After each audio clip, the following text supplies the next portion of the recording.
Alaan mo!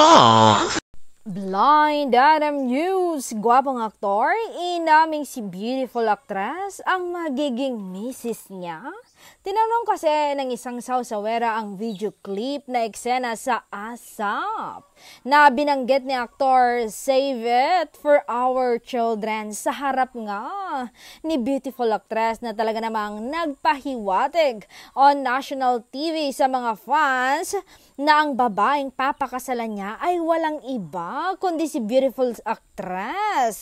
At sinagot nga ni aktor, simple ngang sabi niya, syempre, oo naman, na kinikilig niyang sabi na yung ngiti niya ay abot langit. Halatang halata sa kanya na mahal niya ang aktres na kinakilig naman ng mga sawsawera.